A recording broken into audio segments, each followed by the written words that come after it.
in Pittsburgh, PA for the annual blue and gold game. The defending ACC champs looking forward to repeating in 2022. Some of the greats of all time up on the board here in the stadium. A couple of greats coming back to watch their alma mater. The Pitt Panthers taking the field, getting set for a big-time 2022.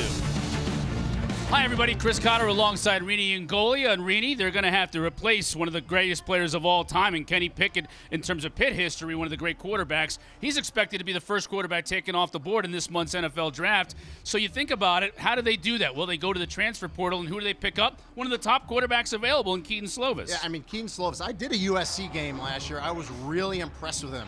Strong arm, can make all the throws, but he's really experienced.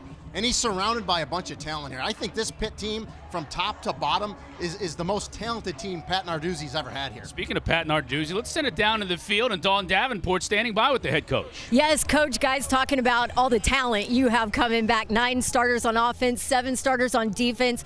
Which group do you feel most comfortable with today? I feel most comfortable with both of them. I mean, we got talent split up. It was a draft, so it's really, it'll be a kind of vanilla offense, vanilla defense as far as where they are. They're not all together. They're playing with different guys, which is great because they got to get used to playing with guys. Things happen during the season. It's next man up. This is a great experience for them to do that. Obviously, Kenny Pickett off to the NFL. You have an open quarterback competition right now. What have you seen, and what do you need to see today from Keaton Slovis and from Nick Patty? You know, we got to see him execute and lead the offense. I think that's the most important thing. We've seen it for 14 days. Again, they're playing with different weapons around them. Maybe guys that didn't necessarily throw the ball to all 14 days. So there'll be some things that won't be as clean and as good as you want him to be, but that's understood. I want to see him lead, and I want to see him make plays. Coach, let's have some fun. Let's have some fun. Thanks, Dawn. All right, Dawn, Coach. Let's do that as we get set to kick. Again, it's blue versus gold, although the gold team will be wearing white jerseys. Here are the rules. Got 4 10-minute quarters. Going to have a little bit of a halftime. Teams will stay on the field. Special teams will be a little bit different, but we will have kickoffs and punts. We just won't have the attempted block field goals and the returns like you're used to seeing, but that'll set up the ball for either team, and we're just about to get underway. It feels like a football day, Chris, right? It's like a fall day here in Pittsburgh. Feels like a November day, but good for football. The annual blue and gold game is underway. A faux return, if you will, and they'll place the ball at the 25-yard line, and that's where they will scrimmage. And it'll be our first opportunity to see Nick Patty coming out at quarterback, who took over when Pickett declared for the NFL and moved on for the bowl game. So then you had, obviously, Patty with an opportunity to play in that Peach Bowl against Michigan State. Yeah, and was having a good game. Broke his collarbone, unfortunately, but he's healthy. He's ready to go. You know, we talked about Keaton Slovis in the open, but Nick Patty's going to have something to say about that as well. He's been here 5 years. He's very experienced, so he's going to be battling as well at that quarterback position. Patty, the fake to Davis. He'll look to throw deep on the first play of the game, and he has a receiver out there. That's Mumfield. Konate Mumfield is a guy they've been talking about all spring long, the transfer from Akron, and he makes a huge play to start this game. Yeah, I mean, it was an unbelievable route. It was a double move by Mumfield. He fakes to the corner, goes to the post right here. Beautiful move by Mumfield, and they've been raving about him all spring, the transfer, and a great route, great catch to open this spring game. Why not? Just go deep. Mumfield 55 yards from Patty. And just like that, the gold team is set up at the 25. The handoff to Davis. He spins out of trouble in the backfield and did well just to pick up 2 yards before they blow the whistle. Good penetration up there by the defense. And usually in spring games, the defense has the advantage, right? You're coming downhill, especially this year, new offense with Pitt, with offensive coordinator Frank Cignetti Jr. So a little bit to learn in this spring for this offensive unit. A lot about what you talked about here during the open. Look at the starters that are coming back on both sides of the football, including the tailback that we just saw there, Vincent Davis, who's really part of a 3-headed monster in that running back room that can all do a lot of things. Underneath to the tight end, that one goes incomplete, trying to hit Jake Renda over the middle, and they'll bring up 3rd down. You know, we talked to Pat Narduzzi this week, and I said, Coach, you won the ACC championship. You got a ton of talent coming back. you're going to be hunted now. You're not going to be the hunters anymore. He goes, no, it's still Clemson. It's still Clemson. But I got a feeling the ACC knows how much talent is on this team. So there's going to be a few bullseyes on this Pitt team next season. 3rd down and 8. Vincent Davis flanking Nick Patty in the backfield in the gun. You will see a lot of 12 personnel. It's 2 tight ends, and 21. That's 2 running backs and a tight end. Going to the end zone, to the corner. Almost a perfect pass. I mean, Jared Wayne had it in his hands in the corner, and Patty is showing some touch on the ball. Oh, and not only that, Nick Patty stepped up in the pocket. He gets hit in the pocket, which you never want to see this in a spring game. He actually gets hit low, but he stays in the pocket, makes a great throw. Could have easily been caught by Jared Wayne, but you love to see that out of your quarterback toughness. And I mean, that's a ball. If you ask Jared Wayne, he's going to say, I need to catch that in the corner of the end zone, especially when my quarterback, Nick Patty, makes a throw like that in traffic. Ben Saul's coming in to attempt a field goal. Kickoff specialist from last year. He's going to get an opportunity to win the starting field goal job for 41 yards. You can see no rush on the kicker, and he splits the uprights. The big play to Mumpfield, 55 yards, sets up the Gold team in field goal range. Sauls converts. They're up 3-0. Back at the annual Blue and Gold Spring Game here in Pittsburgh. Big play from Nick Patty to Conate Mumpfield, the transfer from Akron. Trying to build out that receiving core as we take a look at Coach Narduzzi in his 8th season here at Pitt. 2-time Coastal champs. Won the ACC last year. Signed a contract extension, obviously very well deserved. This team, as you said, Rini, not only are they coming off a championship season, but if you can get either Patty or Slovis to step right in and not repeat what Pickett did last year, but just fill in those shoes a little bit, they've got all the pieces around him. I mean, you have Jordan Addison coming back, who's arguably the best receiver in the country. Forget the conference, the country. The thing I'm excited about as a former running back, they got all their starters on the offensive line back, Chris, and all their 2 deep. Now, a lot of those guys aren't going to play today. Jake Cradle, Gabe Hoy, Owen Drexel. Give some of the younger guys some opportunity, but I'm really excited about that offensive line, and all your running backs are back as well. 8 offensive linemen that started at least 1 game last year return, including the entire starting 5 to protect either Patty, who we saw in that last possession, or Keaton Slovis. We talked about him in the open. The transfer from USC had a lot of success out there at USC with some pretty good receivers as well. Now he's got a whole different group of receivers, but likes what he's seeing so far early. Well, he had Drake London last year, who was one of the top receivers in the country. Now he comes here, he's got Jordan Addison, so he's doing pretty good. Again, talked about a new offense, which I think really benefits Slovis to come in because he's learning it at the same time Nick Patty is and the other quarterbacks. Hand off to Izzy Abanikanda, and he gets bottled up at the line of scrimmage. Isn't going to go anywhere. Solomon DeShields was in on the tackle. That's a new name. Here's the thing. We're going to be saying a lot of new names from that linebacker position for this Pitt defense. That's the one position across really both the offense and defense, Reedy, that they lost a lot of players. And Solomon DeShields' name came up a lot when I was doing research for this game. Shane Simon, a grad transfer from Notre Dame, and Bengali Kamara, his name really came up a lot. 3 linebackers, I think, as Pitt fans, you're gonna learn a lot about them this upcoming season. Slovis, the play fake, got pressure on the edge, gets rid of it. Tackle missed, another tackle missed. Still on his horse, getting close to that 1st down marker was Daniel Carter. So Daniel Carter is a running back that the coaching staff challenged this year. He's 5'10", 240. He's a tailback. He can play some fullback. He was highly touted player coming out of Florida, out of St. Thomas Aquinas. They really challenged him. He's had a nice spring, so he could be a great addition, to Abanikanda, Rodney Hammond, and Vincent Davis. If Daniel Carter gets going, it's nice having a 240-pound back that can go downhill and catch the ball in the flat like that. The other thing, as we mentioned, too, with Frank Signetti coming in here, he will use 2 tight ends. He'll line up a tight end as a fullback, and he'll use a fullback, and Carter could be a guy that could fill that role. Stuffed at the line of scrimmage, though. I don't think he got the line to gain. It was 3rd and 1, and Abanikanda on the carry, and he's not going to get there. It'll bring up 4th down. Now, you'd like to see better push up front by that offensive line. You got a yard to go. You got to get it. A good job of that defensive front, which may even be the strength of this Pitt team. defensively. I mean, they're really stout up there, and again, some of the better players aren't even playing today. You saw Frank Signetti. Frank Signetti coaching one of these teams, and defensive line coach, associate head coach Charlie Partridge coaching the other. 4th down and 1. Handed off to the fullback in the eye, and he's going to be close. I think he got there. No, he definitely got it, and that's what I like. I like the versatility of Daniel Carter.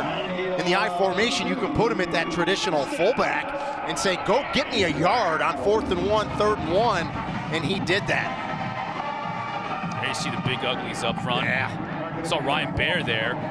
He's one of 7 early enrollee freshmen playing, and he's getting some playing time. They're really impressed with him on this O-line. Yeah, true freshman, 6'7", 335. You know, 18-year-old. Was in high school last year, yeah, or this year, right. I should say. Should be going to his prom.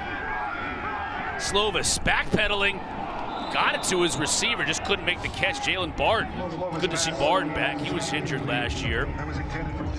I mean, but Keaton Slovis right there shows you his arm strength. I mean, he's backpedaling as he throws that ball, puts it on the hands of Barden right where he needs to. It's another catch that needs to be made. Take a look at Coach Narduzzi. Probably saying the same thing. Of course, he's a defensive-minded coach, right? That's his cup of tea, the defensive side of the ball. Well, it's fun when you win, isn't it? So sure is. Having fun right now. 2nd down and 10. Slovis back to throw, has the pocket. Looked like that ball was tipped at the line of scrimmage. Goes incomplete. Trying to hit Jaden Bradley.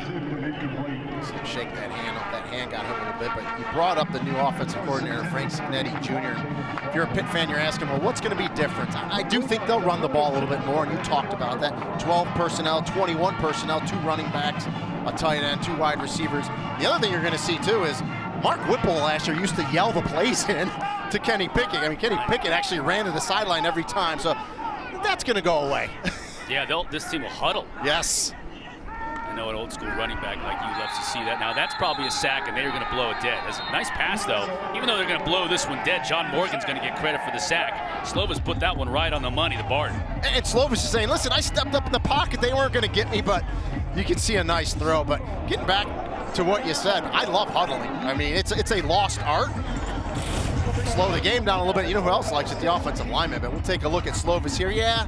I think he might. Yeah, I think he would have been sacked there, but he makes a nice throw there. But a good rush by John Morgan on the outside. He's very explosive from that defensive end position. We'll talk more about this defensive front throughout the course of this game as they bring back a lot of horses from last year too.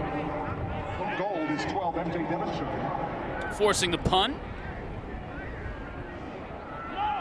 Cam Guess will punt it for the blue team. Jay Devonshire back to receive.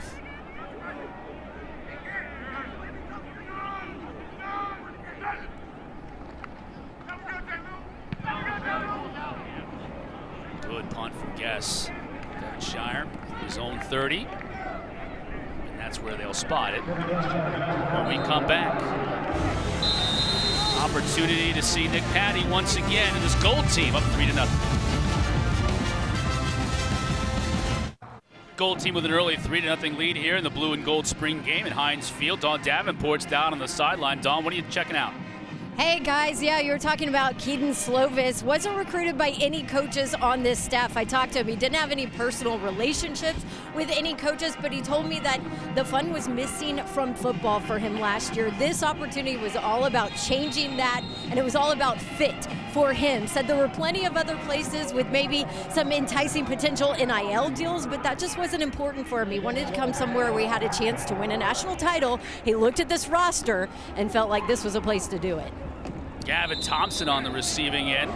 Nice pickup on first down, about 6 yards. You saw Slovis, his abdomen wrapped a little bit there on the sideline. That can't make Pitt fans too happy, but it doesn't look none the worse for wear. Yeah, you know, we talked to him a little while ago before this game started, and he was in great spirits. You know, as Don just talked about, no doubt I asked him, how's he feel here at Pitt?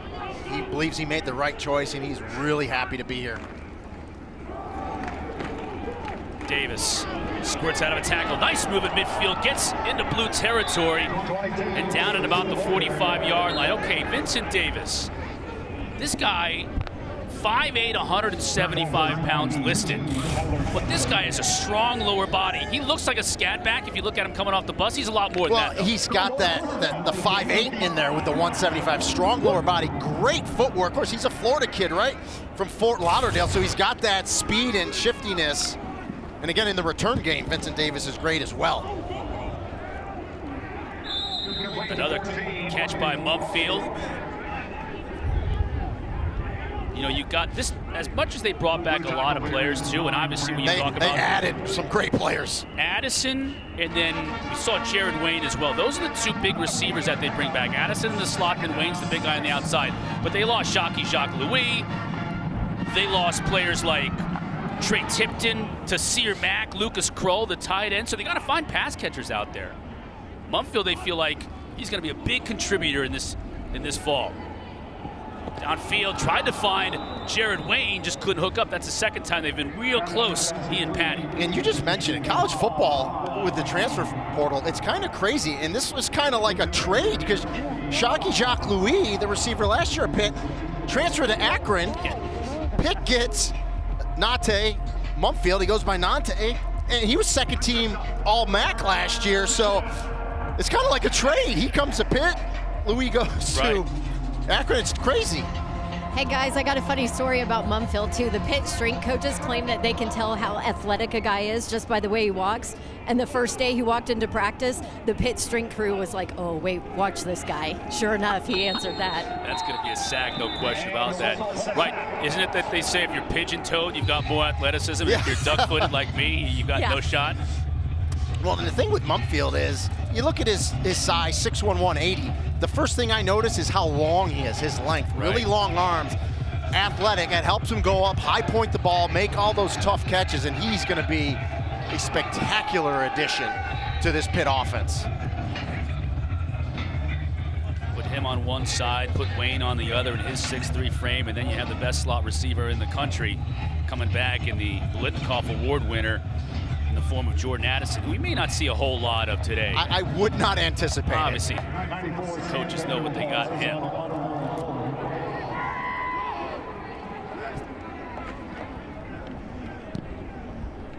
Sam Vanderhaar punting away. That one's angling out of bounds. Good kick by Vanderhaar inside the 20.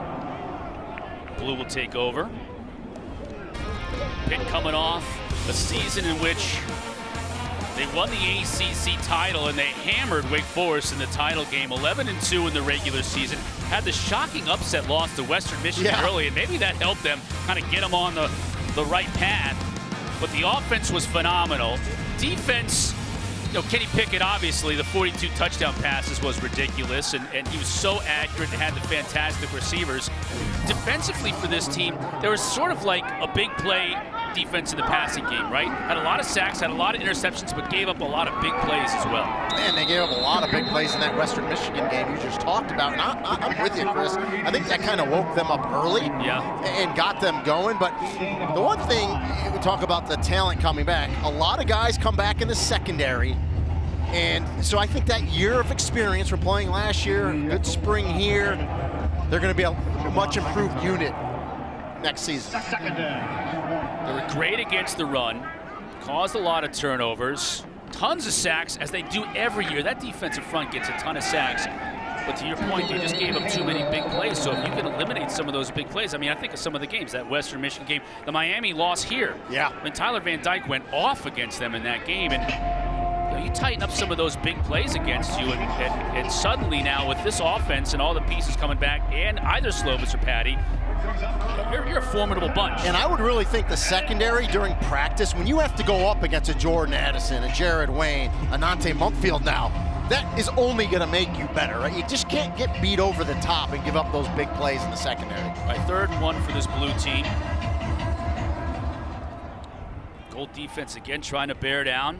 Double tight ends and a fullback. That is so old school. No flag. We do have a flag. Looks like somebody jumped. They let the play go. And it would be a first down if it stands. And it will. It's offsides. They'll decline it. First flag of the day. Thank you to Brian Brian Sikowski, our referee, and his crew today doing yeoman's work. Yep, ACC officials. But you talked about old school, so that's 22 personnel we just saw. 2 running backs, 2 tight ends, and only 1 wide receiver. And you're coming out of a huddle. I love it. I want to get down there and play. It's like you're watching the Steelers in this stadium, even though back in the 70s and 80s they were playing in Three Rivers, which was right next door. Pitch to Abanikanda. Good pursuit on the outside. And Jay Devonshire coming up from his DB spot to knock Abanikanda out. And you saw John Morgan once again, number 6 from that defensive end spot. He's in there playing. Oh, by the way, Des Alexander, their great defensive end, isn't even playing today. A couple of big plays in the passing game. Solid defense on both ends. 3-0 after 1 quarter here in Pittsburgh. Start of the second quarter here in Pittsburgh. Cotter and Goya and Davenport with you. There's associate head coach Charlie Partridge. He's coaching the gold team today. New offensive coordinator on the blue team, Frank Signetti, the head coach there. Look at what Pitt's done here over the last, 6 seasons. When you think about Narduzzi coming here, he's won 2 of the last 4 coastal divisions. And that's a rarity as the coastal's up for grabs. Seems like a different team wins it every year. But now Pitt's sort of establishing themselves as a team that could be the team to beat in that division. Nice job defensively by Marquez Williams, one of those starters back on this team, starting cornerback. And he's one of the guys, a lot of experience. Marquez Williams, number 14, and you just love, if you're going to catch the ball underneath you, that's fine. Come up and make the tackle. Exactly what you want to do from your defensive back position. 3rd down and long now for Keaton Slovis. Pitch showing pressure, and they bring it. Slovis gets rid of it quickly. Can his receiver get to that marker? He's close. That was Jaden Bradley on the receiving end. It looks like they'll move the chains. Yeah, gave him a great spot, but I love what Bradley did right there. He knew where he was. That's awareness, right? On the field. 3rd down, he makes the catch. He knows he's short of the sticks. He finds a crease. He puts his shoulders down. He makes sure he goes up and gets it. I love that out of your wide receiver. Good job, Jaden Bradley, right there. And good job by Slovis. Saw the rush coming. Boom. Puts it on his receiver, moves the chains. You can pick up 3rd and longs. That is great. Bradley, 6'3", 195-pound sophomore, played at DeMatha High School. Legendary basketball program in Maryland, DeMatha. You've got to think at 6'3", he had to be involved somehow with that basketball team. Slovis, now pressure coming off the edge, and Morgan. John Morgan's having a hell of a spring game so far already. We're 20 minutes in, right? Well, and Coach Narduzzi told us he may be the most explosive defensive end. I mean, he gets off the ball. But, the thing there with Daniel Carter, that fullback, I know you want, and I played the fullback position, I know you want to get out and flat and catch the ball. You have to chip that guy. You have to knock him off balance a little bit. Don't get him a free run at your quarterback, and then you can slide in the flat and catch the ball. Hey, in the first quarter, too, John Morgan was only credited with 1 sack, but I think he had 3. He was all over Coach Narduzzi to blow the whistle. You just saw Coach Narduzzi having a word with Morgan. I'm sure very pleased with the job that this young defensive end has done. There's Morgan. Look at, that guy's been doing some curls. Just a few. A few tricep pushdowns. He's not as big as you, Cotter, but he's pretty big. He is. Look, he has to pull up. And we talked about the depth, and I said it earlier, and I'm going to say it again. I think the defensive line position is the deepest and best of all the units for Pitt.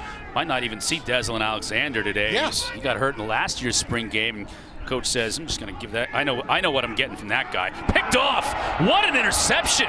That's a great play by Shane Simon, the transfer from Notre Dame. Read that play perfectly, Reedy, and had great hands to be able to snag that on short notice. He sure did. And that's just reading the quarterback. Excellent job. And that's what you get a transfer like Shane Simon, you get a ton of experience, right? And he's just to the left of your screen, just reads it. He's just reading the eyes of Keaton Slovis, an ill-advised pass, and Simon just jumps and makes the interception. I think the receiver was covered even on the back end of that play, too. Maybe not the best decision from Slovis. Good news for Pitt and for Slovis is you got Frank Signetti, who's worked with some unbelievable quarterbacks in his career, both as an assistant in the college game and in the NFL. So They'll review that play significantly. Now Patty going deep, change of possession. Receiver was very well covered that time on the back end. Well, you know, Khalil Anderson playing that safety position, number 3 for the Blue, did a good job not letting Mumfield beat him to the post. You got to keep it in front of you. Signetti's done a pretty good job with these guys. Alex Smith, Aaron Rodgers with the Packers, Eli Manning when he was an assistant with the Giants. Worked with Sam Bradford with the Rams. Yeah, just a few good names there. A few solid quarterbacks to work with in his time in the NFL, and obviously that's going to have something to do with bringing kids in here to Pittsburgh. Absolutely.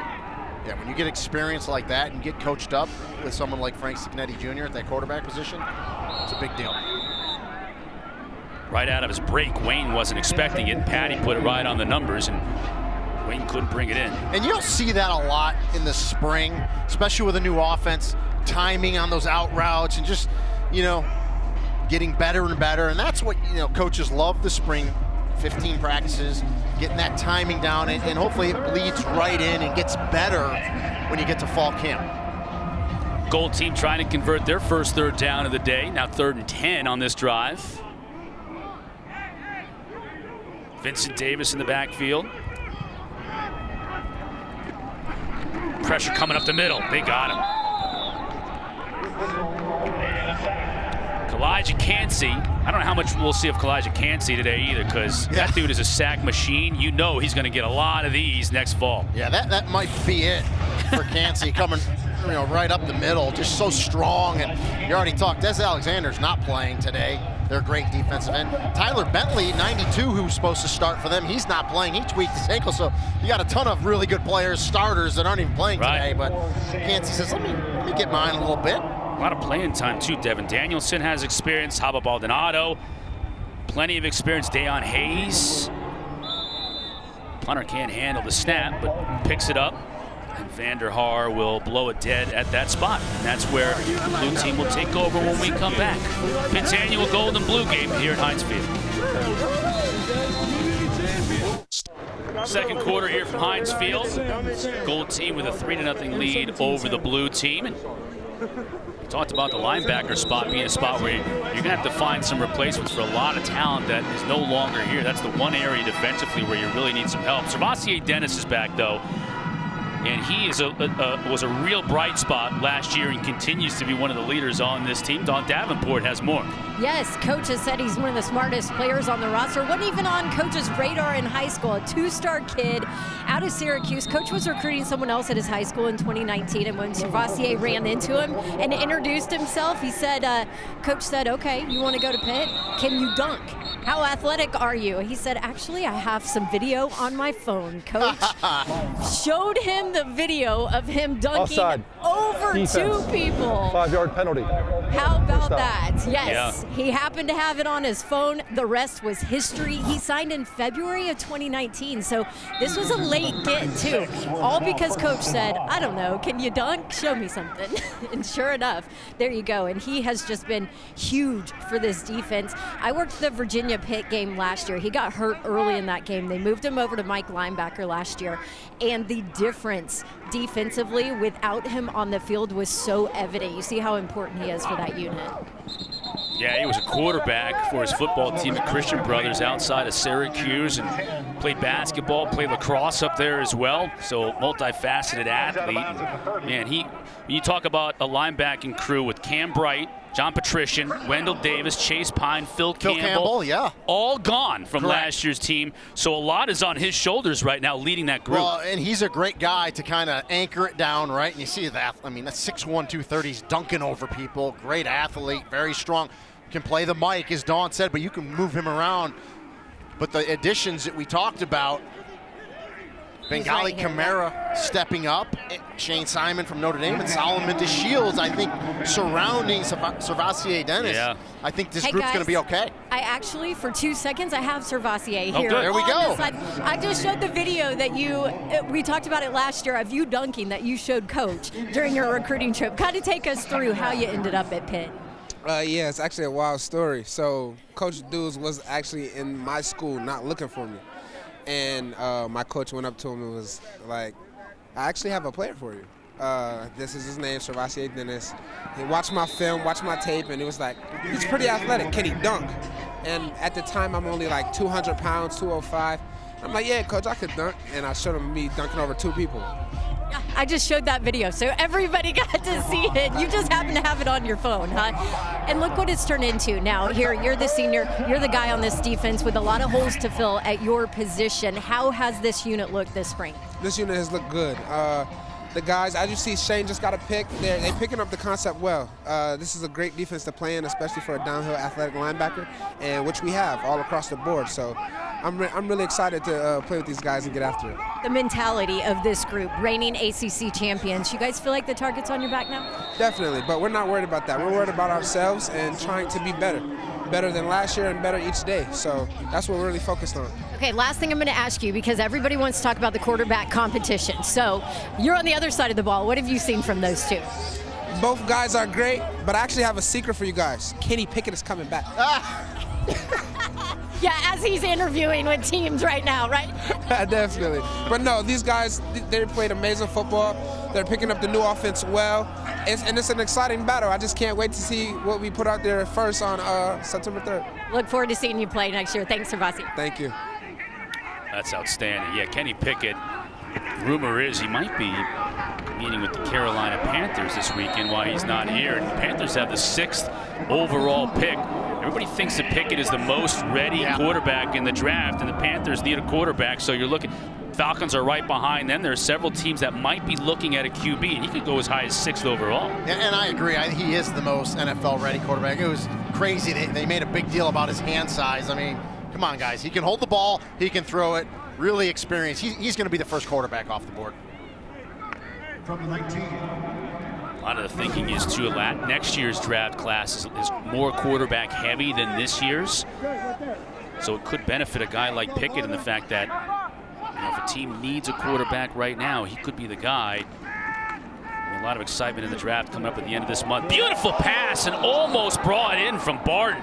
Slovis put that one right on the money, and Barton almost made a spectacular catch in the corner. Yeah, I mean, that's exactly where you need to put that ball if you're the quarterback.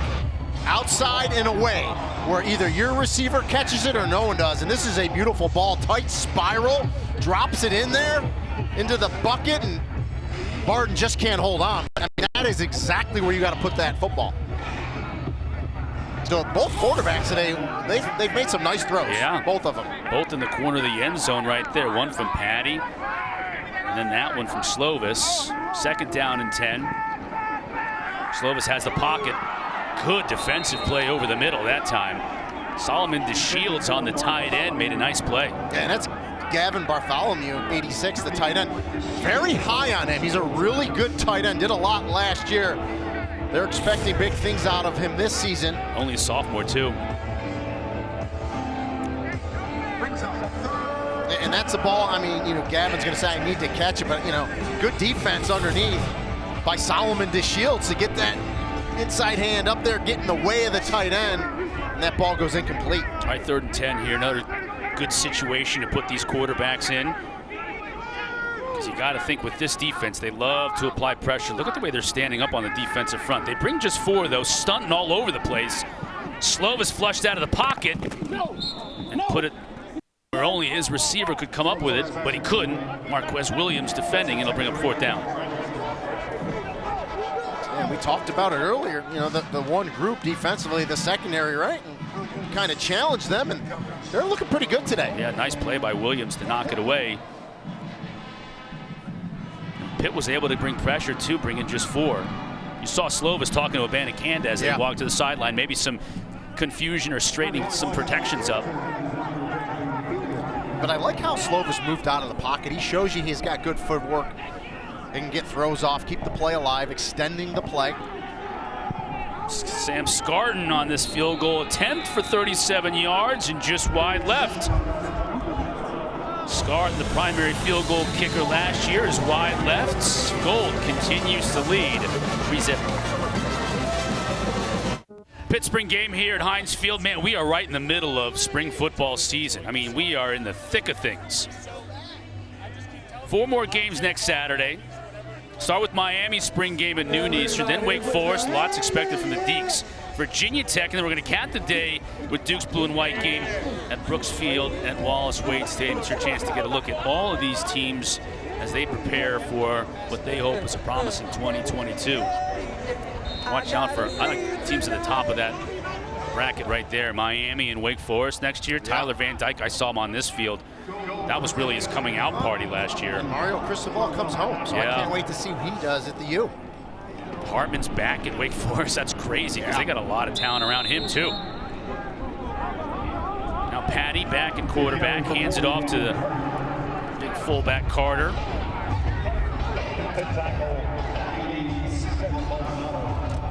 You just see you welling up with pride, a fullback getting the handoff. And talking about Nick Patty, you know, we saw him on the field before the game. He's a big man, 6'3", 225, 230. He's a solid human being, especially at that quarterback position. Patty to throw, he's got a clean pocket over the middle. That's Wayne, makes a move, stays on his feet at midfield, flag down. As Wayne will get inside the 35, all kinds of laundry on the field, so we'll have to check the marker. Nice job after the catch by Wayne. What a BB though, from Nick Patty, showing you the arm strength. As he zips it in there, and we'll get the call here. Holding. Defense. That's penalties decline. First down. In spite of the hold, 43 yards on the pitch and catch. Yeah, watch the velocity on this ball. I mean, that's putting it in there.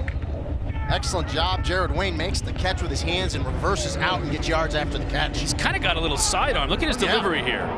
It's not over the top, right? It's from a little bit of the side. About 3/4 right there. But when you're 6'3", 6'4" like Nick Patty, you can do that. And boy, what great arm strength. Speaking of strength, too, that's Carter just bullying his way. Folks in this stadium in these parts saw a guy named Jerome Bettis do that for a number of years, and Carter's kind of got that same, maybe not as big as the bus, but that same style of running. Just give me the ball and let me bowl some people over. And again, he's a player that has a lot of potential, that they really don't think he's played to that potential yet in his career. Again, was really challenged, and I think he stepped up this spring, and they're looking for big things out of him in the fall. And he can line up as the lone setback in the gun, which he is right now. Gets the carry again. They're leaning on him. Spin move in the secondary and gets down inside the 10. Well, and he's the perfect back to go, like 12 personnel, 1 running back, 2 tight ends, 2 wide receivers. Can do it all, can catch it out of the backfield. And again, with that 240 frame, you want him running downhill.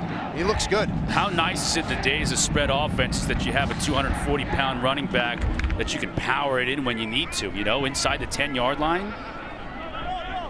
11 and 12 yards on 2 consecutive rushes by Carter. And why not just continue to feed the beast, as they will here. Carter carrying defenders to the goal line, and he'll score. What an impressive drive for Daniel Carter. It's exactly what you want to see out of your running back, especially a 240-pound running back. He gets the handoff, and the first thing I notice is he finds the seam, he squares the shoulders up, he gets north and south, he runs behind his pads, which you want to do, especially as a big back, and he takes on defenders and gets in the end zone. Right there, squares the shoulders up, a little bit of a stiff arm, and then lowers his body and drives into the end zone. Love it, absolutely love it.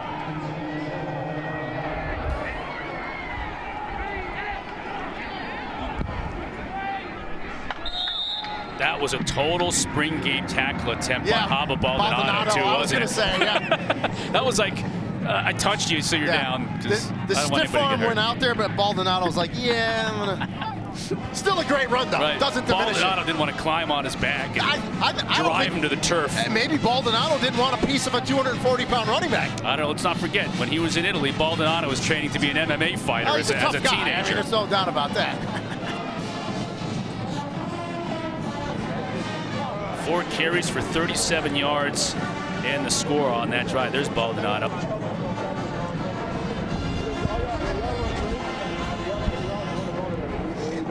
First touchdown of the day by the Gold team. Tomorrow afternoon we'll have a softball baseball doubleheader. Starts in Tallahassee. Number 3, Florida State hosting number 5, Virginia Tech at noon. Top 5 matchup. Then 20th ranked Florida State in Atlanta to take on Georgia Tech. Both games right here on the ESPN app and on the ACC network. And Georgia Tech won game 1 of that series last night in Atlanta. Baseball season, softball season, full swing in the ACC. Awesome. Love it. Lacrosse, spring sports, and we got spring football. Ton of games really this week, next, and then the following week as well. That 23rd, tons of games on that day. And just as we mentioned, spring, sun comes out. It has sprung finally here in Pittsburgh. Dawn was losing her mind coming from Nashville, Tennessee. It's going to be snowing this morning. It's nice when the wind doesn't blow, guys. Well, the sun is out. You're Georgia, I'm Florida. I I mean, listen, no offense, everyone in Pittsburgh. We love the Steel City. Had some great dinner last night at Serafino's. I mean, we overdid ourselves eating, but we'll all be on planes heading south tonight. No question. Where's Dawn? There you are. Okay, you got the wellies on. You got the hat. I didn't think that I would need my winter hat for spring football, but welcome to Pittsburgh, right? You never know here in Pittsburgh. It's like a fall day. It's like a day in October when we're playing football. Football feeling day. Right. So that part of it's good. I like it.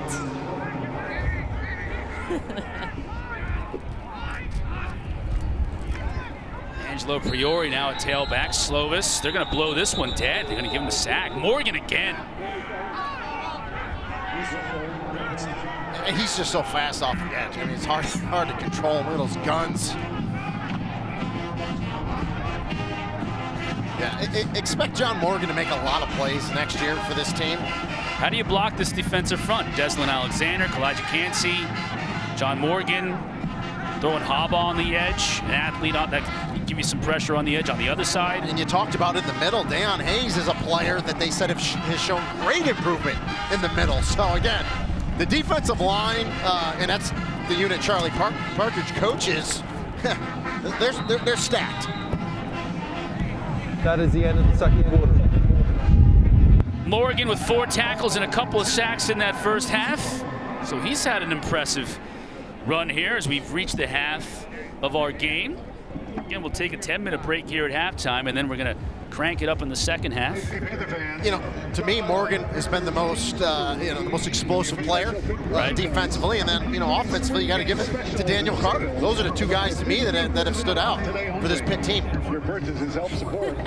Dawn Davenport's with the coach. Hey, Dawn. Yes, I've got head coach Pat Narduzzi with me. Coach, first off, I got to start with talking about your defense because we were standing back there and John Morgan wanted like 8 sacks called, but he might not have been wrong. What do you like about what you saw out of that unit?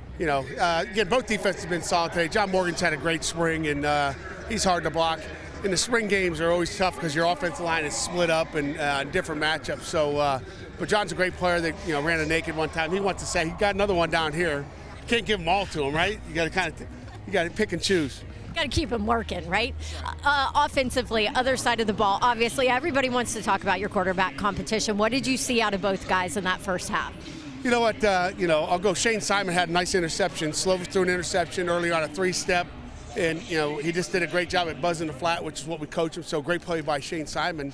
And again, I guess he liked the matchup. I thought he had a better matchup to the field, just listening on the headphones. But other than that, he's put the ball. Even the one drive, we had 2 drops in the end zone. I think Jalen Barton could have caught one. Gavin could have had one down there. So he's throwing the ball well. And Nick Patty's had some two big. He's had 2 big balls. One to Jared Wayne down here, and I forget who the other one was, but they didn't capitalize on getting the end zone. All right, thank you, Coach. We'll talk to you more second half. Guys. All right, thanks, Don. Thanks, Coach. We're going to talk more offense when we come back as well. Coach Signetti is going to join us. We've seen some plays, though, from some newcomers. Mumfield is one of them right off the bat. First play from scrimmage. Simon with the interception as well on the defensive end, and Carter muscling his way in. Gold up top by 10. Halftime in the annual Blue and Gold spring game here in Pittsburgh. The Gold squad with a 10-0 lead over Blue. Chris Cotter alongside Reedy and goalie. Did you buy a Bowflex in the offseason? Well, hitting it pretty I'm gonna well be 50, there. Chris. I got to look like All you. right. You look great. 2 quarterbacks look pretty good there in the first half as well. Let's take you to the first half highlights and show you Patty, the returning player who backed up Pickett last year, and then, of course, Keaton Slovis, the transfer. And the one thing that I was really impressed with Nick Patty in this first half is his arm strength. I mean, he can really sling it, doing a nice job finding his receivers. He's a big, strong guy in the pocket. I was impressed with him in that first half. And then Keaton Slovis came in. He did some good things, too. And you heard from Coach when we went to break, put the ball in the money. This is a nice pass. Yeah, there was a couple passes both quarterbacks threw that should have been caught. But Slovis, again, a strong arm. He can extend plays. I like that out of Keaton Slovis. But these are two really good quarterbacks. So if you're a Pitt fan and you're worried about Kenny Pickett leaving, I think you're going to be okay. Defensively, Morgan had a good first half. Simon had the interception. The two quarterbacks, you saw their numbers. That was the only interception and the only turnover there in the first half. Dawn Davenport standing by with Coach Signetti, the offensive coordinator here at Pitt. Yes, new offensive coordinator here at Pitt. How has the transition been for you? I tell you what, Dawn, it's been awesome. You know, I'm from Pittsburgh. I'm so impressed with the culture that Coach Narduzzi has here at the University of Pittsburgh. It's really been good. I know you have to be happy with the returning players and the weapons that you have offensively as well. Obviously, a lot of people want to talk about the quarterback battle. What have you seen from both Nick and Keaton so far today? I tell you what, I'm so impressed with Nick and Keaton. First off, they've had a great spring. They do a great job in the classroom. They've had an outstanding spring practice on the field. Today you see two guys that are competing, making good decisions, and having fun out here. For Pitt fans, you also see a newcomer in Mumfield. Super impressed by him. What did you see on that catch he made in the first half? Well, first off, he's had a great spring. You know, he's a talented young man. He's done a great job out here today. Hopefully he gets a few more catches to show what he can do. Should have had a touchdown in the corner of that end zone, right? Right, Coach? You know what? He'll make that play in the fall when it counts. That's right. All right, thank you, Coach. Appreciate it. Hey, have a great day. All right, thank you, Dawn. Thank you, Coach. Appreciate it. Signetti came from Boston College where he was last year, but you think about all the years of NFL experience he brings to the table. Look at the quarterbacks he's coached at the next level. From Aaron Rodgers to Eli Manning when he was with the Giants, Alex Smith, Sam Bradford in his days at the Rams. So no stranger to tutoring outstanding quarterbacks, and he's got a couple of them this year here at Pitt. We'll be back with the second half. Spring football season on the ACC Network here at Heinz Field, Pittsburgh, Pennsylvania, on the confluence of the Allegheny, Monongahela, and Ohio rivers. The reason why I did it is because I used to screw that up so badly. I couldn't get Monongahela out to save my life. Got it this time on a crisp spring day. There's downtown Pittsburgh. That's Allegheny. That's the Allegheny River right there. I'm guessing that is the Roberto Clemente Bridge. I might be wrong about that. Baseball stadium's right next to us here. An unbelievable place to watch a Major League game, by the way, where the Pirates play here, because you got the city in the background. It's a beautiful complex with the football stadium, baseball stadium, everything's and you great. get the sandwiches. Clemente Brothers. Clemente's with the fries in the sandwich. Great sports town. Treated to a good first half here in our game. Second half underway. Again, we're playing 10-minute quarters, so we'll have a 10-minute third, 10-minute fourth. 15 practices. That's something a lot of people don't realize, Reedy, is that spring practice, you think it's a month and a half long, whatever it is. You only get 15 practices, and this is one of them, so you better make the most of it. But what a lot of coaches are doing now is they're spreading those practices out, so they're not going every day. Like when I played back in the day at UMass, I mean, you went in a row, right? And so spring practice was over pretty quick. Now they're doing a good job spreading it out, changing it up a little bit, extending it, but you're right. This counts as one, but you know those 15 practices are really invaluable, especially when you're putting in a new offense and you have some new players on the roster. Like this guy right here, Keaton Slovis, back at the helm with this blue team. Running game, beautiful spin. Now that's Carter again. He's one of the big stories of this game. He's playing for both teams because the running back room, they just don't have a lot of players. With Hammond is injured, so he's not playing in this game. So you really only have 5 or 6 guys, and they're giving number 40 a chance to carry the ball, and he's been great. And he looks good. He looks really good. So you love it that he's up to the challenge. He's playing both sides. He's switching the jerseys, putting blue on, putting white on, and he's getting a lot of carries. Yeah, Rodney Hammond certainly was a freshman last year. They expect a lot from him at that tailback spot. Just a little bit banged up. And if you're just a little bit banged up for the spring game, he ain't playing. And I think it's just a little toe, a little lower body, but nothing serious. Just keep him out. But I mean, you look at Abakanda, we talked about, I think he's going to get the lion's share of the carries, right? Sitting 5'11", 215. Hammond's a 200-pounder, 5'9". We talked about Vincent Davis, 5'8", 175. That shifty guy can do it in the return game as well. And then you add Daniel Carter, a 240-pound back to the mix. But that is a great stable of running backs for Pitt. Carter's in the backfield now. Slovis, too high as he tried to hit him in the flat. Abakanda had 651 yards rushing last year. Then you have Hammond and Davis, who each had over 500. So they were able to split the carries nicely, and all three of those players can catch the ball out of the backfield. And it's a great luxury for coaches to have that, but I can tell you as a former back, you want to carry the ball 20, 25 times a game if you can. You want to get into a lather if you can. Yes, so it can be tough sometimes, but it keeps you fresh. 3rd down and 4. Give to Carter, and they'll try and get it on the ground, and he powers his way close to that marker. I think he got it. Yeah, they'll move the chains. And he does a nice job of finishing off runs. I mean, that's exactly what you want to do as a running back. When you get to the end, do not get knocked backwards. Put those shoulders down and get that extra yard and a half. And he did it right there and moved the chains. Now in a gold team territory.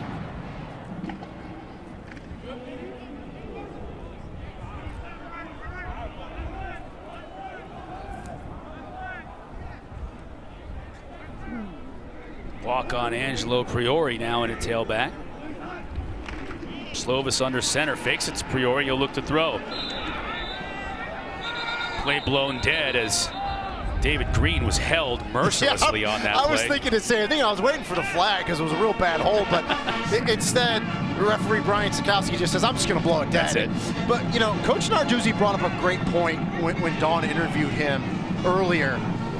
Although you have all this experience back in the offensive line position, because it's a blue-gold game, everyone's spread around, right? So you don't have that continuity. And the one thing with offensive lines, you need continuity. At bottom of the screen, you saw the hold, you saw the big right arm go up, getting a hold. You'll see the end of it right there. So I think that was Jake Cortez with the hold. Protecting his quarterback, though, right? Yeah. I'd rather get a hold than have my quarterback get splattered. Now plenty of time, tipped at the line of scrimmage. That looked like Green again. Number 2 got his hand on it, it was.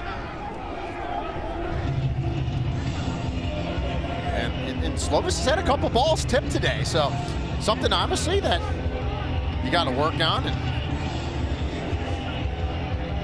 a good energy by that defensive line. And again, the advantage always goes to the defense, especially that defensive line unit. And again, because of what we just talked about, you just don't get that continuity of an offensive line up front because they're spread around on both teams and just not used to playing with some of the guys. 3rd down and about 17. Another flag. False start. Offense, number 10. 5-yard penalty. 3rd down. You talk about situational football, things you want to work on in the spring game. 3rd and 22 isn't something you see very often, but you will see it.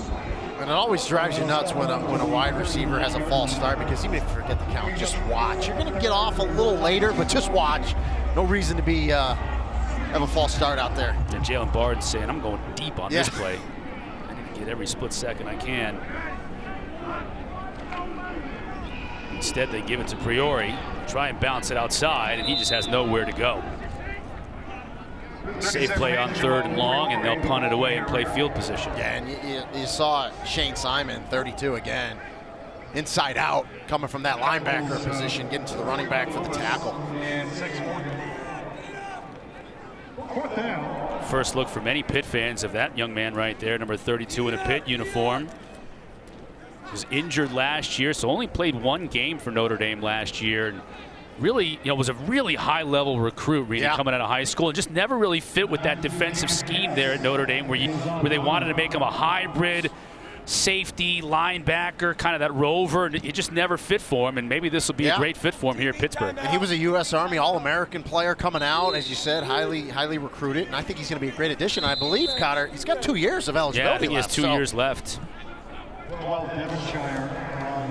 He was actually, guys, recruited by Tim Salem, the tight ends coach here back in the day. So that existing connection, that relationship stood out. Yep. More of Shane Simon and this Pitt defense when we come back. Gold team up 10-0. Ton of spring games today across all ESPN networks. How about next Saturday? Got 4 of them right here on the ACC network. We start with Miami at noon and then Wake Forest at 2 o'clock. A lot expected from both of those teams in 2022. So your first look at those teams next Saturday. Virginia Tech and then Duke round it out on another big day of ACC spring football. We've still got quarter and a half left to play here as the running game continues to be worked on. We've seen a lot of Daniel Carter today. Now Vincent Davis. It seems he's been here forever, but he's just been so productive in his years here in Pittsburgh. You just call his number a lot. Yeah, absolutely. And again, he's got that great footwork. And the thing about Vincent Davis, too, at 175 pounds, he's not afraid to run it between the tackles, and they routinely will run him inside. He's one of those dudes that surprises you in the weight room when he's squatting and deadlifting, and I'm going to blow that one dead. That's a shame because, again, another nice pass. Patty can't believe it. And it's the Mumpfield once again. Well, you're getting a chance to see what could be a fantastic connection between either Patty and Slovis and Mumpfield. Big smile from Mumpfield. All MAC performer at Akron last year transferring in, and they're going to need him to be another one of those big receivers on the outside with Jared Wayne. Yeah, and that's just, it's going to be matchup nightmares for opposing secondaries. If Mumpfield plays as well as we anticipate he will, we know what Jordan Addison will do. Jared Wayne, Jalen Barden, I mean, that's a pretty deep unit as well. And Bartholomew at that tight end spot. Need a second or third tight end to kind of emerge because you had Bartholomew and Krull last year, and that was a good 1-2 punch. Third down. Patty chased out of the pocket. That's going to be a sack. Yeah, they got to whistle that one down. Fires a bullet. Hits his receiver, Peter Vardstill. But they'll rule him down. Well, and that was Bengali Kamara, the guy that really has stepped up a lot this spring. Who he's gonna be a big impact next year from that linebacker position. He actually slowed up at the end, you know. That was they still blew it. Sack. Coach better give him credit for that one. It's scary how fast these linebackers are today, Chris. I couldn't imagine playing against the guys that are 220, 225, 230, and that can run like Bengali Kamara can. Right, they're rangy. The Aussie Sam Vanderhaar, freshman from Melbourne, into kick. Line drive kick. That'll set up the blue team at about the 45-yard line.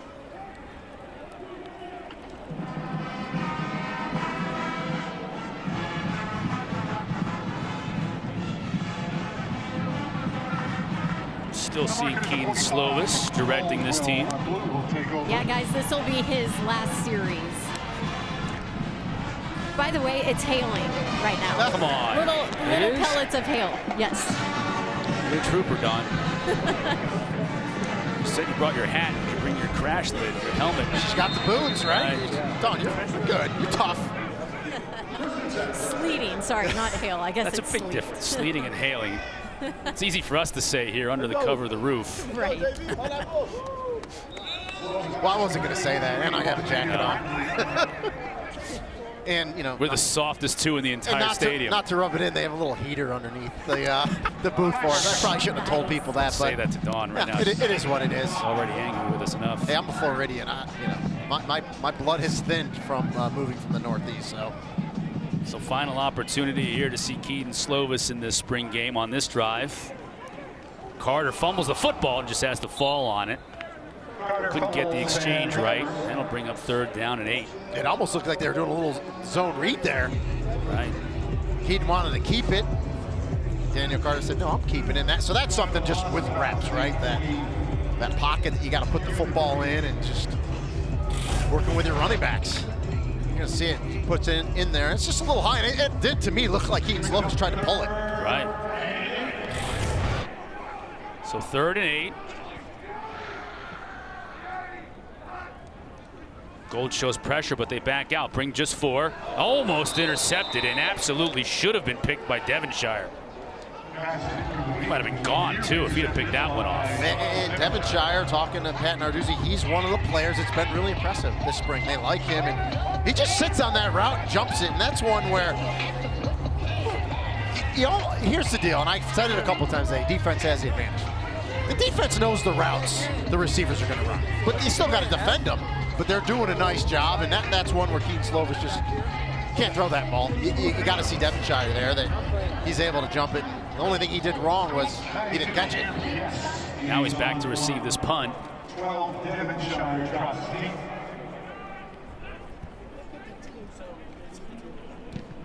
Guest puts a toe into it. Devonshire will make the catch at the 18.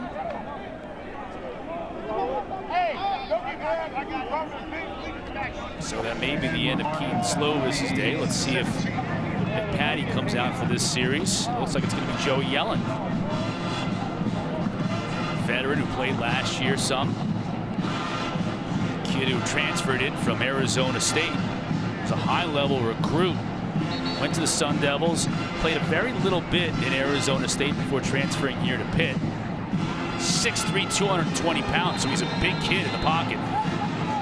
Don Davenport, who do you got, Don? Yes, just grabbed Keaton Slovis over here. I just saw you talking with your offensive coordinator. What was that conversation? He wants to go one more series, so we're trying to get some points on the board, but it's been fun. He's been really good about it, and it's been a good day. Is it giving you one more series? I think so. We'll see. Oh, okay. So I'm grabbing you here. How has it been so far? What have you liked? What have you not liked? The spring game or old spring? Spring it's been, hopefully we got the ball. You're back. Go. One more. Yeah, we'll get him. Sorry, guys. We'll get him next time. Oh, it's great. I mean, he's getting one more shot at it, and they're in the red zone after the turnover, so Slovis will have a chance to put some points on the board. I saw him go straight over to Coach Signetti, and he was not he did not want to end on that last possession, so Coach gave him another go. Okay, well, now he's going to get a chance in the red zone. This is the first time we've seen him in the red zone. And so obviously you would love to pop it in here if you're Keaton Slovis. That leaves a better taste in your mouth to end spring football, right? Ended on a touchdown drive, albeit 11 yards, but you still got to get it in there. Well, an opportunity to use that playbook with 3 tight ends. Carter, look at Carter, just banging his way into the end zone.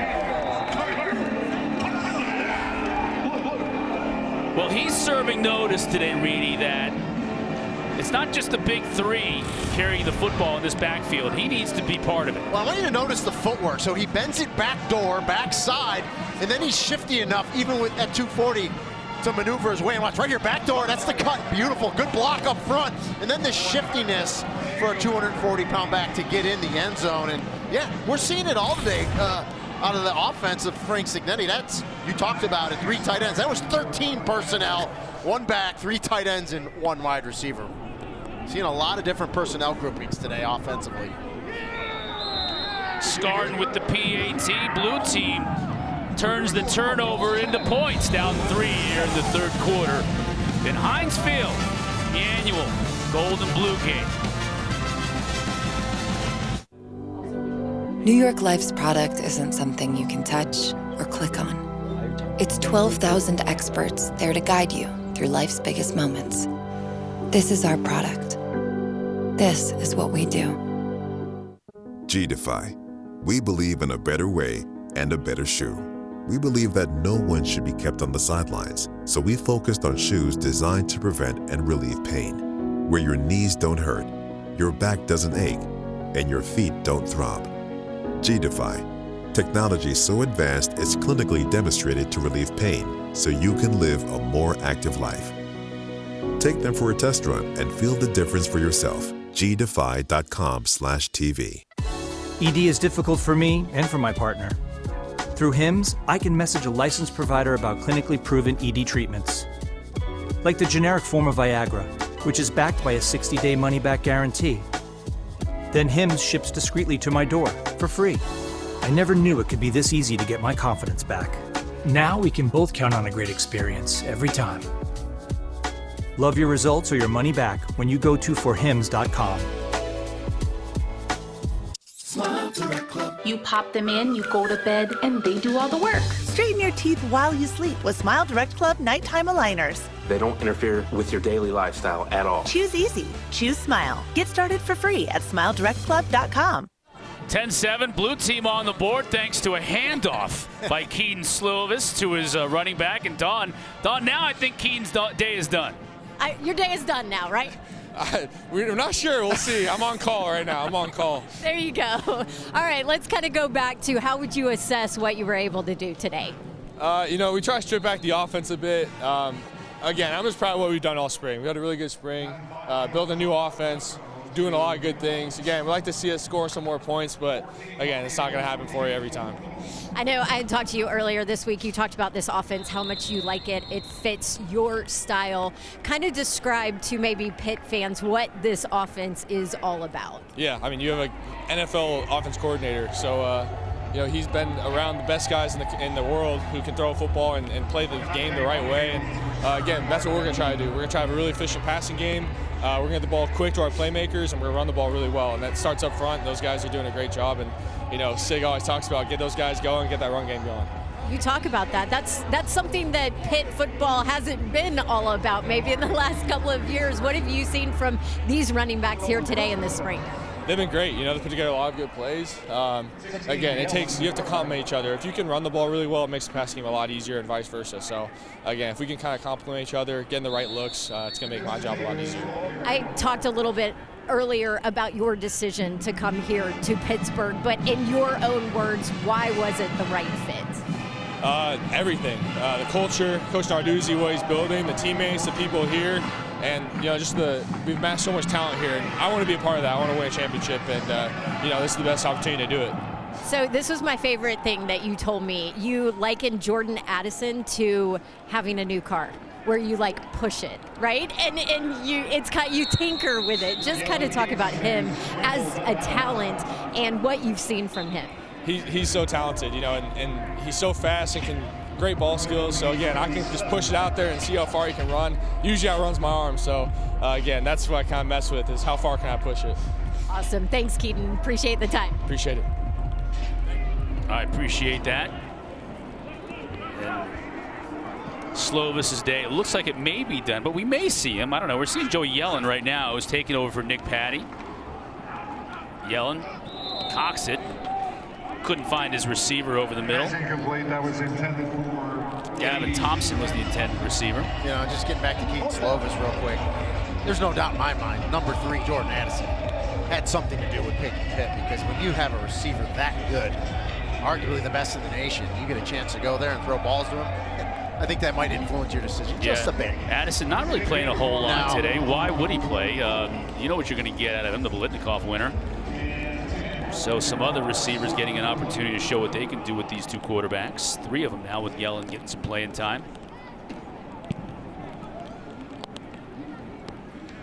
Blue will get another chance offensively from their own 25. Tonight after our game here in Pittsburgh, the Huddle crew will have highlights and analysis from the day's 6 spring football games. Our coverage starts at 11 o'clock Eastern right here on the ACC Network. You can also check it out on the ESPN app. If you're an ACC football fan, how great is ACC Network? I mean, it's phenomenal. You can see all the teams, your favorite team. It's just a great network. And again, if you're an ACC fan, you got to be thrilled with this spring ball. Right, you've never had an opportunity to make sure you see every single spring game from every ACC team. And then, of course, because we are in the spring, all the spring sports like softball and baseball and lacrosse all day long. Priori bounces off a defender, keeps his footing for about 4 yards. And Slovis is back in there, but again, I think he's just going to be handing the ball off a few times here. Don't tell that to players like Jaden Bradley and Jalen Barton. They want to go downfield. And as I just said that, I'm looking at 2nd and 6. They're going to throw the ball. And this dude, 25 right there, you saw him. Kmar Mims, he's one of the guys battling for that number 2 tight end spot. That is a physical specimen, Mims. It's 6'5", 260. Flags on the play. There's Mims. False start. Offense, number 74. 5-yard penalty. 2nd down. They'll move back 5 yards. And talking about Mims again, the tight end, they said, again, an impressive spring. They were happy with the work that Kmar Mims has done this spring. Kai Wright's another player he's a little bit banged up. He's suited up today, but I don't think he's going to see much action, if any. Just banged up a bit, enough to warrant maybe not furthering that injury. Priori couldn't quite bring it down as Slovis tried to get the screen working with the pressure coming up the middle.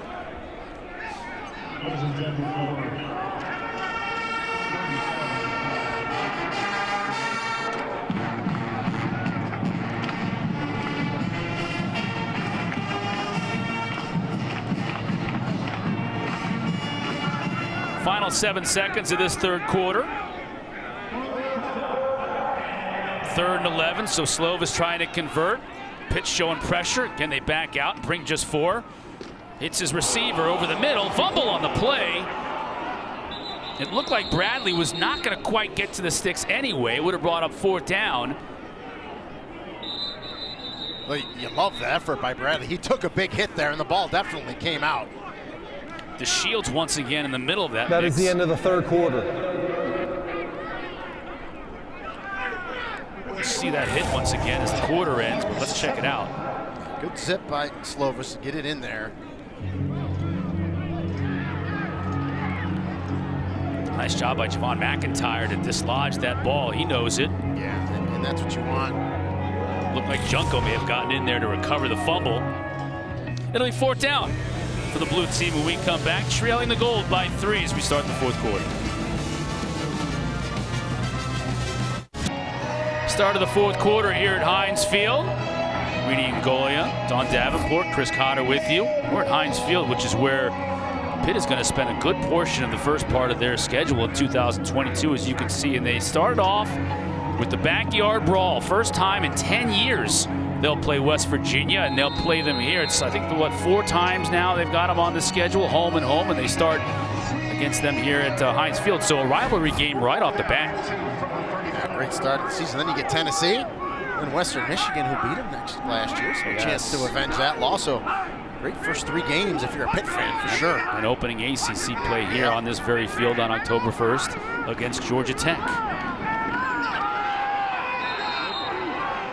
And it looks like we may have a turnover on the play. You can see the sidelines, and we do. Fumble picked up by the Gold squad. Yeah, and just too much penetration up front by that defensive line. No fumble, I take it back. That was 4th down. Yeah. So regardless of whether there was or wasn't, it was a great job by the defensive line stopping them and preventing them from picking it up. Dawn's on the sideline. Who you got, Dawn? I have Nick Patty with me, and we were just talking about Shane Simon, by the way. I said, man, he is balling today. He is. You know, in spring, he's done a great job for us.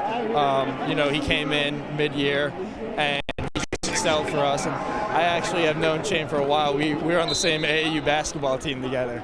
So What position did he play? He was the 4, I was the 3, because back then he was taller than me, and now we're about the same height. But yeah, we I think it was 8th grade, and we won the national championship. So when he was transferred from Notre Dame, I was trying to, you know, do a good job getting him here. So who was better at basketball? I mean, I was definitely better at basketball. But no, he was a great player. He's a great athlete, and it's just nice to be able to be back with him and hang out with him. So. And certainly fills a need on that side of the ball. Now, offensively for you guys, a bunch of starters back, obviously. Kenny Pickett is gone, and now you find yourself in the middle of a quarterback battle. How would you assess what you did today?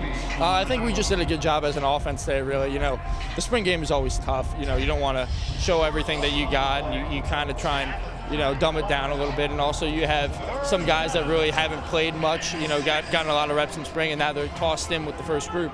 So it's tough to really assess and really judge greatly, but I think we just did a good job as an offense, and I think, you know, that we executed really well, so I'm excited about what we got. I spoke to you earlier this week, and what stood out to me in our conversation is your confidence in your game and where you are now. You've been here 5 years, and a lot of people say, okay, there's a quarterback transferring in. Did you ever think about leaving? No, absolutely not. I think when it was happening, I was just preparing for the Peach Bowl, trying to get ready for the game, and then I got hurt, and then it just became about the rehab and the recovery process. And then I was just more excited to compete, and I was ready to go for spring, and I think we had a good competition in spring, and I'm excited to see where it goes. Where has your game grown maybe the most? Sitting behind a guy like Kenny Pickett and watching him, where have you grown? Definitely maturity, just taking what the defense gives you, and that was something that I learned from Kenny. That as the game develops, they start to give you a lot more and more as you just take what they give you and let the game come to you, and not necessarily try and make the big splash play when it's not needed. Coach told us we're going to run the football a little bit more. We've already seen some talented running backs today. What have you seen from them? I've seen a lot from them all spring. I think the spring game is nice because you get to really show what you got, which I've been able to see for the last month or so. How talented we are. I mean, throwing the ball, running the ball, blocking. Like we really don't have a weak point. And I think that's something that we've worked on this spring and tried to execute well and just do a good job of that. Okay, I'm going to put you on the spot. Is this the best wide receiving core in the country? I don't really know if there's a question about that.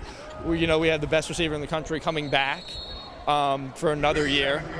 We have two guys that one succeeded at Akron and had a lot of success there, and then one that was here in Jared Wayne that did a great job too. And then we have guys that are 2s and 3s, know what they're doing, and they can go out and make a play at any time. We have young guys that are just itching and ready to go, and I think that's the biggest thing in that room is the competition that they have. And they're always looking to make each other better and get better themselves, and I'm really excited about where we're going. Quarterback stream. Thanks, Nick. Yeah, thank you. Guys. Thanks, y'all. Appreciate it. So we're getting to see some of those younger players now throughout the rest of this fourth quarter, Reenie, as Coach Narduzzi's getting all those kids that work hard during spring practice, the previous 14 practices, a chance to do it here on this big stage. And I love what Nick Patty said right there about how deep the wide receivers are and how they challenge each other, make each other better. In today's day and age with the transfer portal, too many kids that maybe think they should start, they get knocked down to 3rd and 14. They don't want to battle and get better. They want to say, oh, it's easy, I'm going to go somewhere else. I love that these guys are here. I love that they're battling. They're going to make themselves better, and it is a great wide receiving core, no doubt. Priori knocked down for a loss. That defensive front stepping up once again on 3rd down. Nate Temple getting involved in the action, forcing a 4th down. They're all getting after it up there. They're pretty happy. And, talking about to Pat Narduzzi about the defense, he said, obviously, they're not showing any wrinkles in today's game, but they have a ton. He said the one thing he really likes is they can play base defense really good. They don't really have to give you wrinkles. But it's a strong unit for sure. Eli Kosanovic in at quarterback, trying to convert a 4th down. Priori's going to get the carry. He slithers through the hole, but not enough. So a turnover on downs once again. Didn't hurt him last time as the field goal was missed. That's short of the stick. The gold team taking over in blue territory. First down, gold 6:40 left to go. Gold up by 3. Kids don't care about weather. I mean, this is nothing for kids, especially kids from this area. They're used to playing outside in the snow for 10 hours. This is a spring day for the Northeast. They're good. They're enjoying this Pittsburgh game. We're in the 4th quarter, about 6:40 remaining. Jake Fronte is going to come in and play some quarterback. So looks like Keaton Slovis' day is over, along with Nick Patty. We've been talking to both those coaches. Joey Yellen's getting some time. 26, Jake Fronte, quarterback.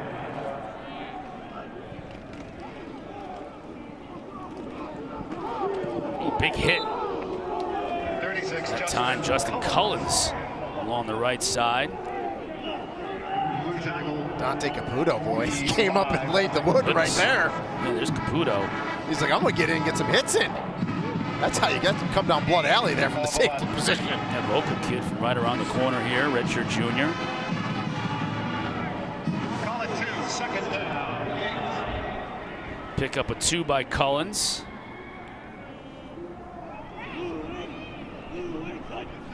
Frannel fumbles the snap. Still on the ground. He's able to fall on it, but that's going to be a big loss. And that's the tough thing when you put 3rd, 4th string quarterbacks in. They're just not getting the reps in terms of the center quarterback exchange. In a cold day like this, you get thrown out there, and then the defense is barreling down towards you. You get a lot of those drop snaps.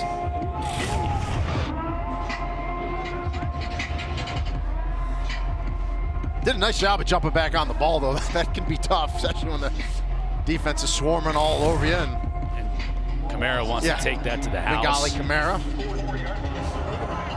3rd and 14. Play clock inside of 5. Oh, see, this is a spring game. They'll just refresh that play clock. Want them to get into a rhythm. Collins, nothing doing for Collins. Again, 36, Collins. Run defense has always been tough here at Pitt. And they, with that front coming back, if they can make sure they get that linebacking group settled with Cervasier, Dennis and company, and Brandon George. We've talked a lot about Kamara today. Yeah. They're going to be tough against the run again. Yeah, I mean, from what I've seen today out of those linebackers, I think they're going to be okay. I really do. I think, spring was really good for them, and it was much needed. You got some new guys, some younger guys, a new addition, and I think they'll play well. Vander Haar to kick. And the fair catch. Fair catch at the 5-yard line.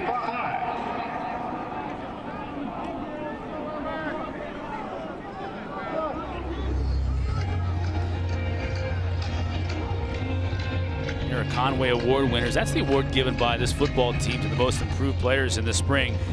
And these are two players that we've mentioned a lot today. Obviously, Daniel Carter's carried the ball for both teams. 10 carries for 72 yards and a couple of touchdowns on the day. So, he's been the most effective rusher. And then Kamara, you mentioned his name quite a bit. Let's send it down to Dawn on the field. I'm with the day's most effective rusher right here in Daniel Carter. Are you tired? You've been busy on both sides today. No, not tired. Not tired at all. 10 carries, couple of touchdowns. I was joking with you a little bit earlier. Coach told us Pitt's going to run the football a lot more this year than maybe in the past. You see that? Yes, ma'am. I definitely seeing us being more balanced this year, trying to capitalize what we did off yesterday, trying to get another crack at the ACC championship game. So definitely we got to be able to run the ball and pass the ball when we want to. So I think it paid off well. You talk about another crack at back-to-back ACC titles. What's the mindset of this team? Do you guys feel like you are the hunted now? No, I think we taking it like one day at a time, and I feel like we come prepared, we put the work in every day, so it's nothing really new to us. All right, talk me through your touchdowns today and what you saw and what worked. The first one, it was the inside zone. No, the first one was the outside zone, and they kind of like push. So I got to read Koo's block. They deucing up to the mic. So it's basically just reading that block and then cutting behind it, just doing my God-given talents. I like it. You face your defense every day in practice. We've talked about this front and how good they are. What have you seen from Pitt's defensive line at practice day in and day out? Every day they definitely disruptive every day in practice, and it pushes us as an offense to get better every day, to run the ball against them. If we can run against our defense every day, that means we're doing pretty good. Have you always been running back, fullback, that guy, big guy? I mean, I'll do what I'm sorry. Oh my God. I am the type of player that's gonna do like whatever to get the team. I just an impact player. And that was plenty today. Awesome, great game. Congratulations, guys. Well, he's definitely playing that role today because he's playing on both teams. Whatever it takes, whatever they need you to do. We don't need you to play on both sides of the ball like a lot of these kids did in high school. We need you to play on both sides of the ball on offense. And there's a great question when Dawn asked him, and I love this because he's by trade, he's a tailback. He's just a bigger guy. And a lot of kids, when the coach is saying, I need you to play some fullback too. No, coach, I'm a tailback. He said, I'll do whatever the team needs me to do to be an impact. And you love the fellow running backs, right? Getting together, having a good time. Vincent Davis there, getting all over Daniel Carter. So you love to see that. And you love to see the unselfishness from Daniel Carter. Again, I'll play fullback, I'll play tailback, wherever you need me. You need me to block, you need me to run the ball, I'll do it. You just love that mentality. And with Hammond's injury, not very minor injury, but Hammond not playing today. Rodney Hammond was one of the big three backs that we had a lot from, we heard a lot from last year, giving Carter more of an opportunity to play and taking advantage of that today. Well, you could put Carter on the field, right, in the fullback position with the Vincent Davis behind him, or Abakanda, or a Hammond. So that's a good 1-2 punch, knowing that, hey, my fullback's just not a blocker. He can run the ball. So that opens up the offense as well. And I know Frank Signetti loves that. Final couple of minutes here from Heinz Field in this gold and blue game. Don't forget tonight after our game, just a few minutes away, the Huddle crew going to have highlights and analysis from the 6 spring games we have today in the ACC. It's all going to start at 11 o'clock right here on the ACC Network and on the ESPN app. I don't think that, I think who's going to be in studio. Well, and I was going to say, forget the Masters, by the way. Watch spring football on ACC Network. I've seen so many of us out there doing some of those 6 games. Yeah. I mean, so I'm not sure who they're going to have left in studio, but they'll fill it up. Someone will be there. Kelsey Riggs is at Boston College today. She's one of the co-hosts of that show. So they'll find somebody to talk about these 6 games. No shortage of stuff to talk about. Gold is going to go for it. No shortage of stuff to talk about with this very team here, the Panthers, and finding the new quarterback. Timeout. Look at, is that Signetti running in there from the sideline? Is that Partridge? Good wheels. Yeah, I was going to say, good wheels getting in there. Partridge. Yeah, Partridge. Take the bow.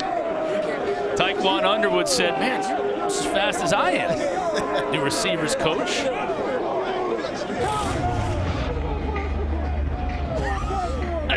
I don't think that's allowed, Coach, but okay. It's spring game. And the spring game are a different set of rules. Well, I love the hustle. He wants to get the timeout because he knows we have to fill a 2-hour window. So let's get a timeout in there so we all don't have to talk a little extra. So thank you, Coach Partridge. Defensive line coach, associate head coach here. Think of all the players that have gone on to the next level on the defensive front here in Pitt over the last 3 or 4 years. I mean, they basically had an NFL defensive front over the last 3 years. Dawn, you standing by with Coach? I was, but he's busy right now. And he actually just said, I'd like to hand it off to one of the D tackles, honestly. Play fake. Quarterback gets rid of it. Still bumbling around and incomplete. That may very well have been blown dead as a sack, as Frankel was under all kinds of pressure up the middle. Change of possession.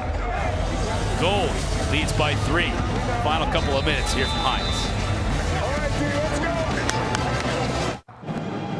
Final 2:09 of the blue and gold spring game here in Pittsburgh. Good shot of downtown.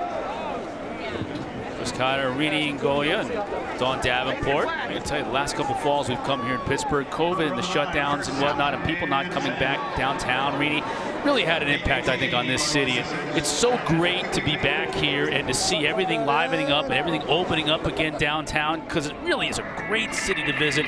And for us to call games here, I mentioned the baseball stadium, how cool it is to watch games there. It's a great city to come to and cover sports, and it's really on its way back, and that's awesome to see. Flags all over the place. That's got to be blown dead. Whistle and a sack. Personal foul. Hands in the face. Hands in the face. Defense number 4. 15-yard penalty. 15-yard penalty. First down. That is a tough break for JoJo Belgrave. I thought he goes from having the sack to hands to the face and a first down the other way. Yeah, he was going hard there. You know, sometimes you just get that hand up a little too high. You got to get it down quick. You know, the ref will let you get it away, but when you extend through like JoJo did there, you're going to get the call. But, you know, getting back to what you said, Chris, it was great today seeing people walk around. All the restaurants are open. Some hotels that had been previously shut are all open. So, yeah, it's great news. Hopefully we'll be back early and often this fall, as we showed you the schedule moments ago. A lot of home games here at Heinz in the first part of the season, and then the last month of the season, they're on the road quite a bit. You can see how it shifts. Second half of the season, you know, they get off to a good start, and they really, when you look at this, they avoid Clemson on the other side. So if they get off to and NC State. So they got to get off to a good start because they spent so much time on the road in the second half. 5 of the first 6 games are right here in Heinz Field. So, I mean, you got to take advantage of that early. And 2 really tough out-of-conference games to start with when you talk about West Virginia, rivalry game, and Tennessee. Another flag. False start. Offense number 76. 5-yard penalty. Second down.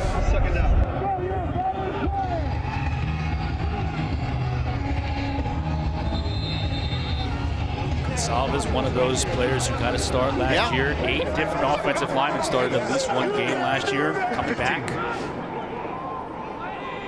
Really everybody that was a contributor on that O-line back to an offense that put up a lot of points. There's Mims getting involved in the passing game. Competing for that backup tight end spot. They'll play a lot of formations with 2 tight ends, at least 2 tight ends on the field. So Bartholomew, the top guy, and Mims along with Wright, who was injured a little bit, not playing today.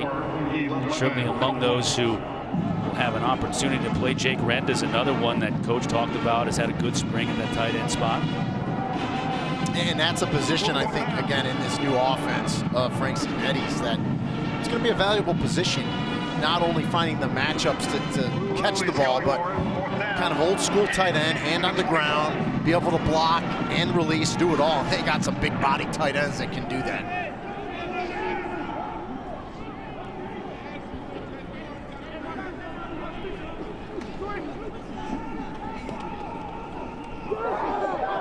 Over the middle, Mims again. Found a soft spot.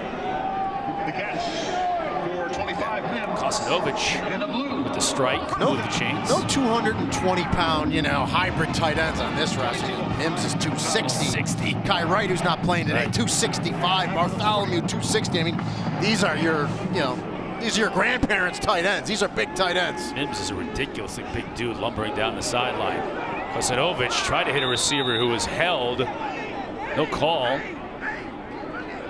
As Isaiah Stewart was streaking down the left sideline. A handful of his jersey in the defender's grasp. Yeah. No flag, though. I thought we'd see a flag, but it's a spring game and it's the end of the day. I'm sure these officials are a little chilly as well, ready? Nice hot cup of coffee. Early dinner reservations at Serafino's. Second down, 10. Final minute of this spring game.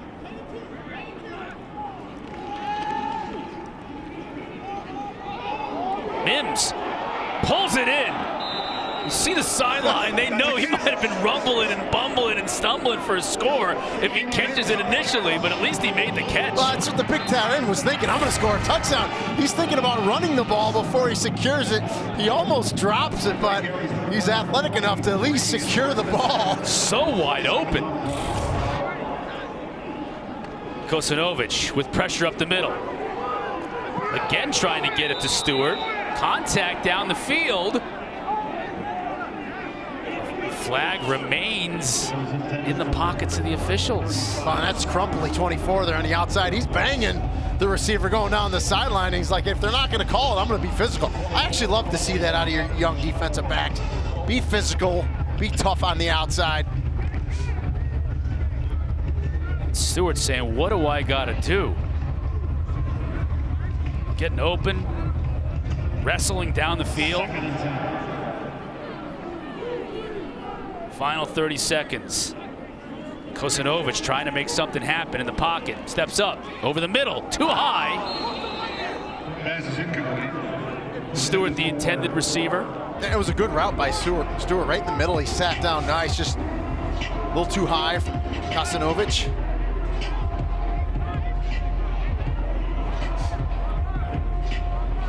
Everybody on that blue bench still, though, on the edge of their seats. They're losing this game. I don't know if there's any. Sometimes there's, one team gets steak and the other team gets franks and beans, or sometimes a team doesn't have to work out at 6 a.m., the winning team.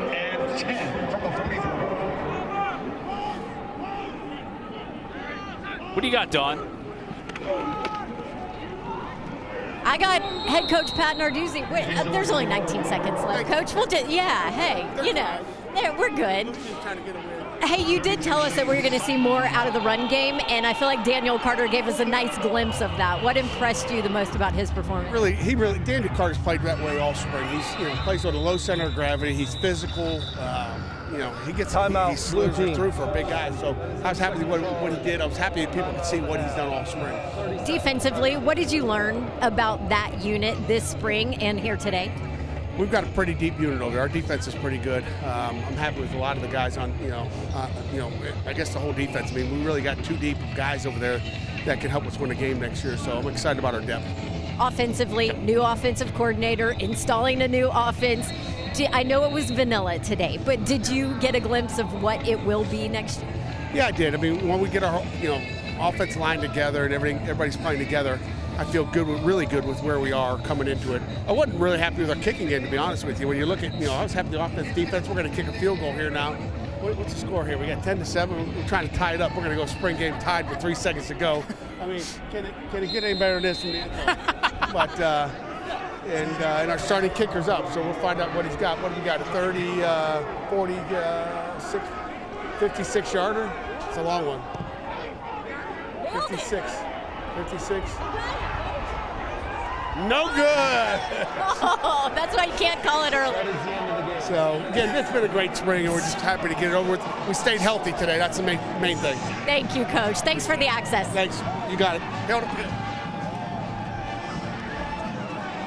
The celebration by the Gold Squad as they get the W here in the Pitt spring game. Defending ACC champs, off to a good start, looking forward to their 2022 campaign and defending that championship. You saw a lot of young stars, like Kanate Mumpfield, right from the start, the receiver. Daniel Carter had a big game, and the quarterback Slovis and Patty. That competition will continue right through the summer.